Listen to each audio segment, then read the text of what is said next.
अगर किसी व्यक्ति ने किसी के साथ बुरा कर्म किया है तो क्या सच में उसे इस कर्म का सजा भुगतना पड़ता है?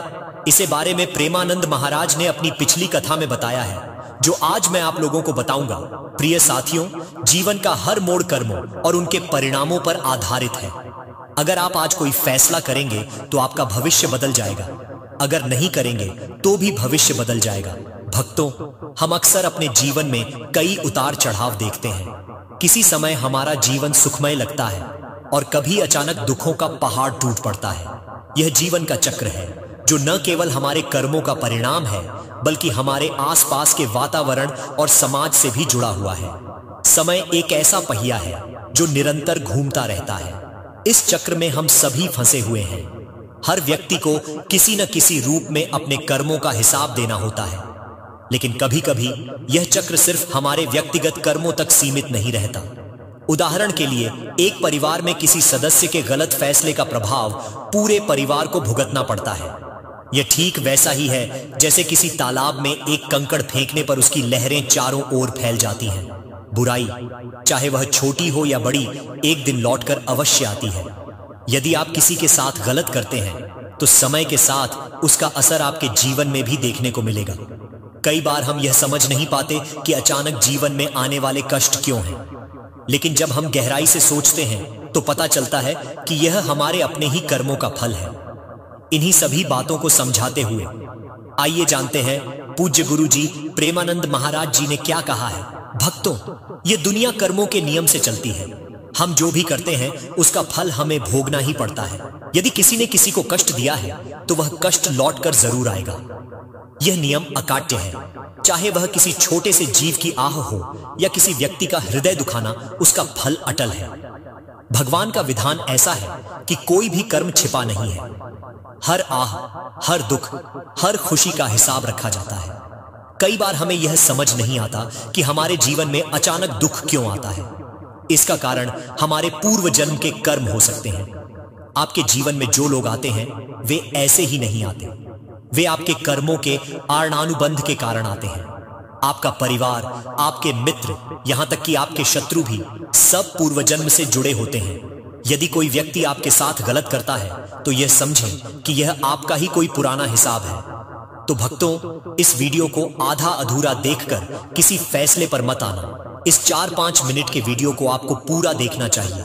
वीडियो में आगे बढ़ने से पहले चैनल को सब्सक्राइब करें और कमेंट बॉक्स में लिखें हर हर महादेव, और आप यह वीडियो किस शहर से देख रहे हैं वह भी जरूर लिखें। और पहले आप ही कमेंट करें, क्योंकि लोग तो अब हर हर महादेव भी नहीं लिखते कमेंट बॉक्स में। तो चलिए वीडियो शुरू करते हैं। भक्तों, पूज्य गुरुजी ने एक कथा के माध्यम से समझाया कि एक समय की बात है, एक संत महात्मा जो केवल भगवान के भजन में लीन रहते थे, भ्रमण करते हुए भक्तों से मोहरें इकट्ठा करते थे। उनकी योजना थी कि इन मोहरों से प्रयागराज कुंभ में संतों का भंडारा कराएंगे। उन्होंने मोहरें एक विशेष डंडे में छुपा रखी थी। भ्रमण करते हुए एक परिवार ने उन्हें आतिथ्य दिया। रात के समय लोभ में आकर उस परिवार ने डंडा खोलकर सारी मोहरें चुरा ली और उसमें कंकड़ भर दिए। संत को यह पता नहीं था। जब कुंभ में भंडारा कराने का समय आया तो संत ने पाया कि मोहरों की जगह कंकड़ थे। भक्तों, संतों के धन को चुराना साधारण बात नहीं है। वह परिवार जिसने यह चोरी की, अपने जीवन में भयानक कष्ट भोगने के लिए बाध्य हो गया। उनके घर में रोग, क्लेश और दुखों का पहाड़ टूट पड़ा। अंत में उन्हें संत सेवा और भंडारा कराकर प्रायश्चित करना पड़ा, लेकिन तब तक उनकी सारी संपत्ति नष्ट हो चुकी थी। इस कथा का संदेश यह है कि दूसरों के धन, विशेष रूप से संतों या भक्तों के धन का दुरुपयोग करना विनाश का कारण बनता है।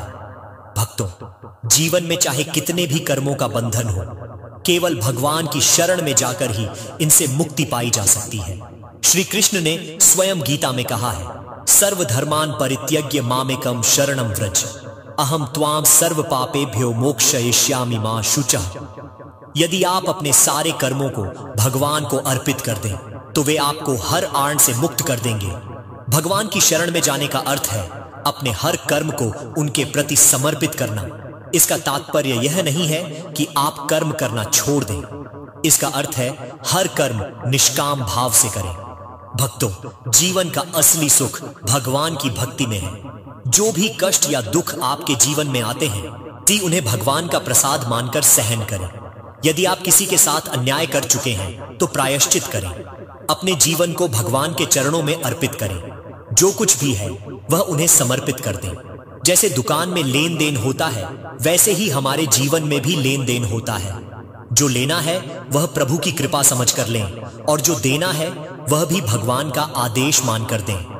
भक्तों, इस संसार के आड़ से मुक्त होने का एक ही उपाय है, भगवान की भक्ति। जब आप उनके चरणों में समर्पित हो जाते हैं तो सारे बंधन कट जाते हैं और आप मोक्ष की ओर बढ़ते हैं। भक्तों, यह वीडियो यहीं समाप्त नहीं होता। यह आपके जीवन में एक नई शुरुआत है। अगर आप इस ज्ञान को अपनाते हैं तो आपका जीवन बदल सकता है। तो चैनल को सब्सक्राइब करना न भूलें और कमेंट बॉक्स में जरूर लिखें हर हर महादेव। और आप यह वीडियो किस शहर से देख रहे हैं? जय श्री हरि, जय श्री कृष्ण, हर हर महादेव।